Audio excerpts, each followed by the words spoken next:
Assalamualaikum warahmatullahi wabarakatuh. Perkenalkan, nama saya Aura Pipita Ramadhani. Dengan ini saya sedikit menjelaskan mengenai perkembangan hukum perdata internasional. Hukum perdata internasional itu terdiri menjadi 7 zaman. 7 zaman itu apa saja sih? Maka dari itu disimak untuk video kali ini. Perkembangan hukum perdata internasional itu berawal dari Kekaisaran Romawi, yang mana mulai dari perdagangan. Pada tahap permulaan adalah pertukar tambang, barang, atau barter dengan orang asing yang melahirkan kaidah HP itu. Lalu ius civili yang telah disesuaikan dengan pergaulan internasional. Ius civili yang telah diadaptasikan untuk hubungan internasional itu kemudian menjadi ius gentium.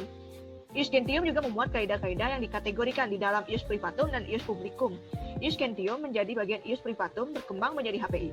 Sedangkan ius gentium yang menjadi bagian ius publicum telah berkembang menjadi hukum internasional publik maupun teritorial. Yang dewasa ini dianggap sebagai HPI. Kedua yaitu masa pertumbuhan asas personal. Pada akhir abad 6 Masehi, Kekaisaran Romawi ditaklukkan oleh bangsa barbar dari Eropa yang diduduki berbagai suku bangsa yang berbeda. Demikian, prinsip teritorial telah berubah menjadi prinsip personal. Dikategorikan asas HPI sendiri dalam arti personal, seperti contohnya itu, asas yang menetapkan bahwa hukum yang berlaku dalam suatu perkara adalah hukum personal dari pihak tergugat, bahwa kemampuan untuk melakukan perbuatan hukum seseorang ditentukan oleh hukum personal orang tersebut. Yang ketiga adalah asas untuk menyatakan bahwa masalah pewarisan harus diatur berdasarkan hukum personal si pewaris, dan yang terakhir pengesahan suatu perkawinan harus dilakukan dengan dasar hukum personal sang suami. Yang ketiga, pertemuan asas teritorial yang terbagi menjadi dua, yaitu Eropa Utara dan Eropa Selatan. Di Eropa Utara, tata susunan masyarakat genealogis ini bertransformasi menjadi masyarakat teritorialistik melalui pertumbuhnya kelompok-kelompok masyarakat feodalistik, sehingga tidak ada pengakuan terhadap hak asing. Sementara Eropa Selatan yang pertama kali ini di kawasan ini tidak lagi karena adanya ikatan personal, genealogis, dan juga tidak karena kekuasaan seseorang penguasa feodal tertentu, melainkan karena tempat kediaman di kota yang sama.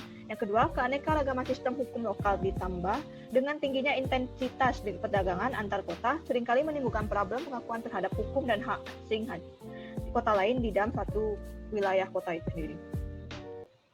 Perkembangan teori statuta di Italia mendorong para ahli di Italia untuk mencari asas hukum yang dianggap lebih adil. Usaha yang dilakukan adalah dengan membuat tafsiran baru yang menyempurnakan kaidah-kaidah tersebut yang tertulis dalam hukum Romawi.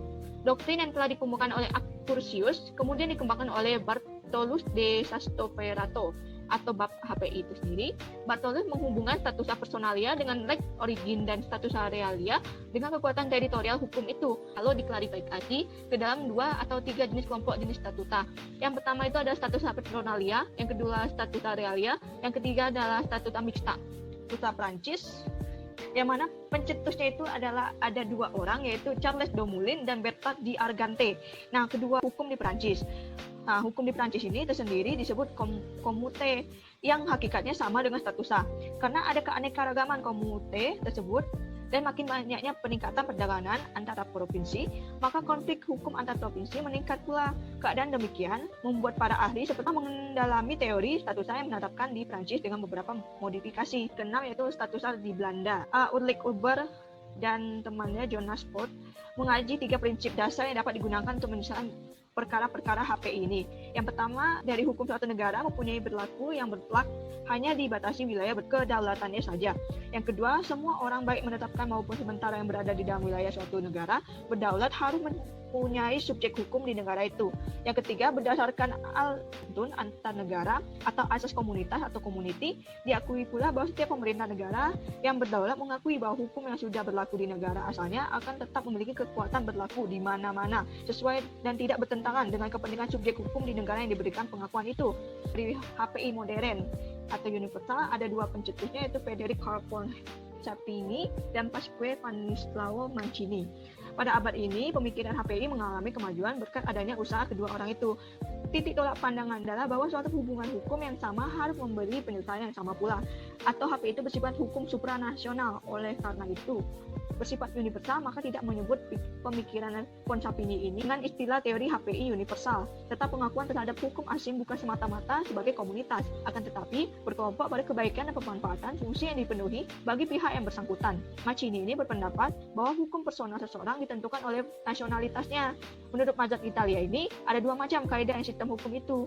Kaidah menyangkut kepentingan perseorangan, lalu kaidah hukum yang melindungi dan menjaga ketertiban umum.